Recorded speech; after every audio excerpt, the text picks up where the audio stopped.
up, guys? Welcome to Go Motoring YouTube channel. So here we are driving in the modified 2007 BMW 328i that now has a 3-stage intake manifold and the AA headers installed along with the tube.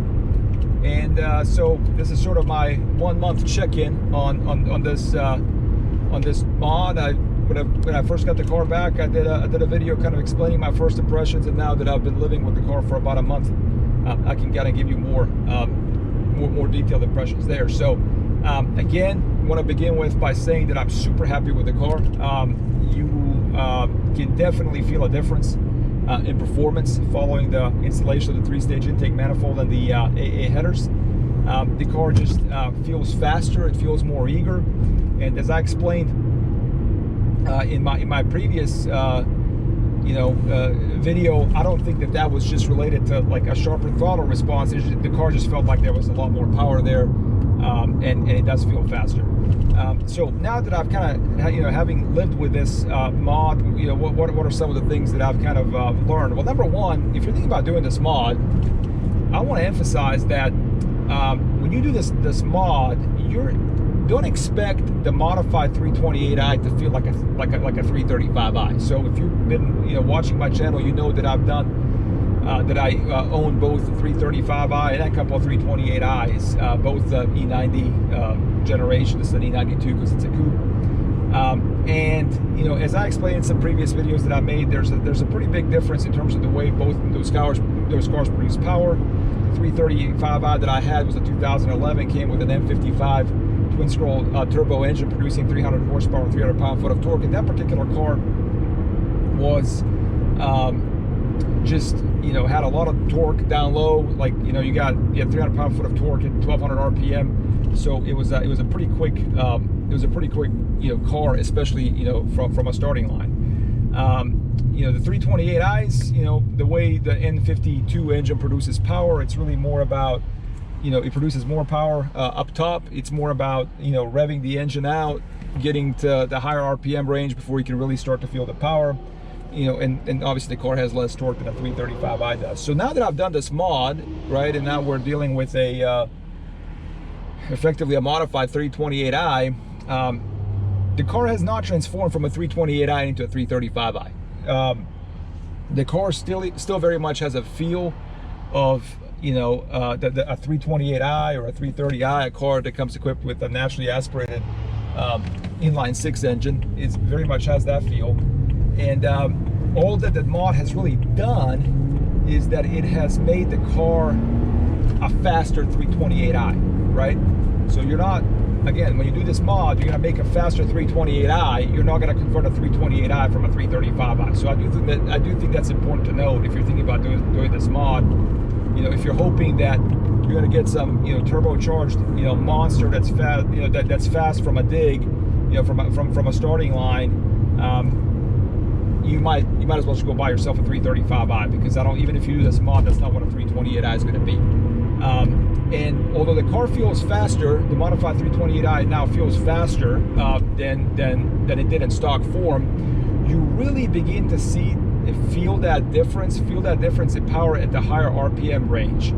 Yes, if you drive the car, from a traffic light, from a standstill, when you hit the throttle, the car will be faster. It will go a little, it will feel more powerful, but the difference is not going to be that big up to the 4,000 RPM range. Once you hit the 4,000 RPM range, however, and you start, driving this, revving the engine out to redline, to 7,000 RPM, at that point, you're going to start feeling a significant difference in power between the stock 328i and this modified 328i. I mean, the car, once you go past the 4,000 RPM range, the car starts pulling like a total freight train, and feels a lot faster. So that's kind of been my impression having lived with this car. I do feel like my fuel economy has suffered a bit. I mean, according to the car computer, it has not, but sometimes those car computer MPG numbers can be kind of finicky. But I do feel like it's a little bit like there's been a little bit of a decrease in fuel economy, but I don't know if that's just as a result of me, you know, kind of revving the car out more and just trying, you know, pushing it more, driving it a little bit faster than I would in stock form. That might be the reason. So, you know,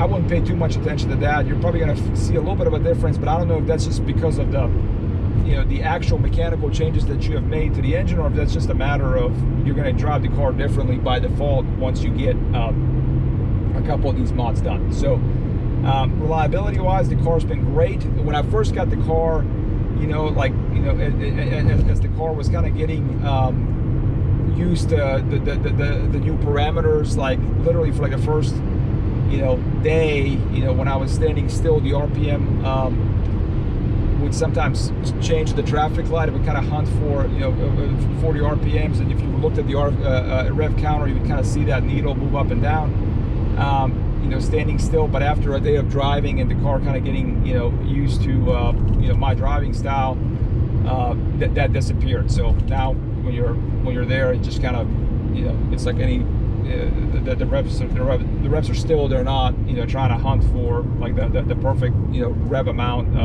when the car's standing still. Just it's normal, kind of like it was before. So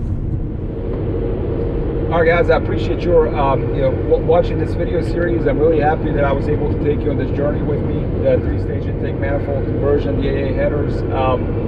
You know, I'm glad we got objective data. I'm glad that we have shown that this mod can be done, can be effective, and can be money well spent. You know, I'll keep checking in and giving you more updates on, you know, this mod as I live with it. But again, like I said, if any of you are thinking about doing it, you can't go wrong. I think it's definitely money well spent, and it makes an already amazing car just that much better. So appreciate it, and thank you. If you like this video, please give it a thumbs up, subscribe to my channel, leave a comment below, and stay tuned for more videos. Thanks, guys.